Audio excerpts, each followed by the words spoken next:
Olá, seja muito bem-vindo ao canal. Eu sou Isabela, sou fisioterapeuta e osteopata pediátrica. E hoje a gente vai falar sobre um tema que preocupa praticamente todas as famílias, o intestino do bebê. Por que o bebê chora tanto? Por que ele sente tanto desconforto? Por que ele tem cólica, refluxo, gases? E principalmente, o que é normal e o que a osteopatia pode fazer para ajudar? Tudo que eu vou explicar aqui hoje vem da fisiologia, do desenvolvimento do trato gastrointestinal do bebê e da forma como o corpo do bebê amadurece nos primeiros meses de vida.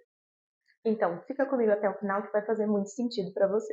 Para entender o desconforto do bebê, a gente precisa olhar para o desenvolvimento do sistema digestivo. Durante a gestação, o trato gastrointestinal ele começa a se formar já no primeiro trimestre. Ele passa por um processo de maturação durante toda a gestação e continua amadurecendo depois do nascimento. E apesar de toda essa construção, o bebê ele nasce com o sistema digestivo ainda imaturo. A motilidade, que é aquele movimento de contrair e empurrar o intestino, só se desenvolve no finalzinho da gestação. E por isso que os bebês que nascem prematuros têm tanta dificuldade para organizar esse movimento.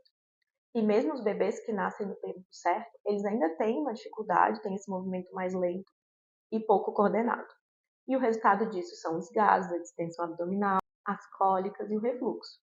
Além disso, as enzimas essenciais que a gente precisa para fazer a digestão também só ficam prontas mais para o final da gestação. Ou seja, o intestino do bebê ele ainda está aprendendo como funcionar. E por isso que o desconforto digestivo ele é tão comum. Não é culpa da mãe, não é culpa do leite, é a maturidade acontecendo. Outro ponto importante é a microbiota, que são os micro-organismos que vivem no nosso intestino.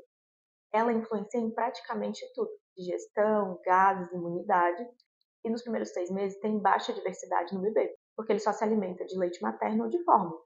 Depois dos 6 meses até os 3 anos é quando o bebê vai construir essa microbiota com a introdução alimentar. E após os 3 anos é quando essa microbiota chega no padrão próximo ao que é do adulto. E uma microbiota imatura vai trazer mais gases, cólica e mais sensibilidade. Coisas que vão influenciar nessa microbiota é o tipo de parto, o aleitamento materno, o uso de antibióticos na primeira infância, o contato com o ambiente e a rotina familiar. Outro ponto importante é entender esse choro do bebê. O sistema nociceptivo, que é o nosso sistema responsável por sentir dor, já está completamente formado quando o bebê nasce. Ou seja, ele sente dor, porém ele não tem maturidade neurológica para controlar essa dor. Então a dor que ele sente pode ser ainda maior que a do adulto, por esse limiar de dor ser mais baixo. Então um simples acúmulo de gases que para o adulto seria um desconforto, para o bebê pode ser sim uma dor muito forte. E quais são os sinais que eu tenho que observar no meu bebê de que ele está com dor? Caretas, punhos cerrados, as perninhas flexionadas, tensão abdominal, choro agudo ou muito contínuo e um rubor no rostinho dele. Essa dor ela é real e ela vem principalmente do somatório da imaturidade intestinal com a imaturidade neurológica. Além disso, a comunicação que existe no nosso corpo entre o intestino e o nosso cérebro, que a gente chama de eixo intestino-cérebro, envolve tanto o sistema nervoso central lá no cérebro, quanto o sistema nervoso dos nossos órgãos, a microbiota e também o sistema imunológico. E nos bebês esse eixo também está imaturo. Por isso que eles sentem mais desconforto, reagem mais ao ambiente, têm mais dificuldade para se autorregular, para se equilibrar e interpreta os estímulos como dor mais facilmente. É até por isso que a gente chama esses sintomas de cólica, refluxo, regurgitação, gases, como transtornos funcionais, porque os órgãos eles estão normais, só que a sua função ainda não está madura o suficiente. E onde que a osteopatia ela entra nesse processo todo? Agora que a gente já explicou por que o intestino do bebê é tão sensível, fica mais fácil explicar por que a osteopatia ajuda tanto e é tão efetiva nesses sintomas. A osteopatia ela vai atuar na regulação do nervo vago, que é o principal responsável por controlar o intestino. Então, essa regulação ela vai ajudar a melhorar o funcionamento e também a trazer mais conforto para o bebê. Ela vai atuar também na mobilidade dos órgãos, o estômago, o intestino, o diafragma, eles precisam estar se movimentando bem. E quando tem tensão ou alguma restrição, isso piora os sintomas de refluxo, gases, o desconforto desse bebê. E as técnicas também vão ajudar na motilidade do intestino, fazendo com que ele se organize melhor.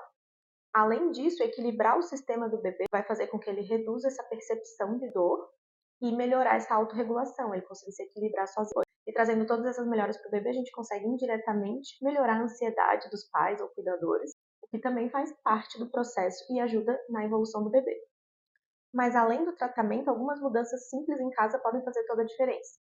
manter o bebê ereto pelo menos 20 a 30 minutos depois da mamada, evitar a superalimentação, dar alimento demais para esse bebê, permitir que ele se mova, que ele role, que ele explore e evitar ambientes muito agitados. Então, com tudo isso que eu falei, a gente consegue entender um pouco melhor como funciona o organismo do bebê e entender que o intestino dele ainda está em construção, literalmente. Isso ajuda a enxergar o choro, esse desconforto, com muito mais acolhimento e com menos culpa. E a osteopatia ela vai ser uma ferramenta muito poderosa, porque ela trabalha exatamente onde o bebê mais precisa nesse momento, nos sistemas que ainda estão aprendendo como funcionar, e no conforto tanto físico quanto emocional. Então, se você gostou desse conteúdo, se inscreve aqui no canal e deixe seu like, que vão ter muitos outros vídeos falando sobre esse tema e outros temas da saúde do bebê. Obrigada por assistirem até aqui e até a próxima.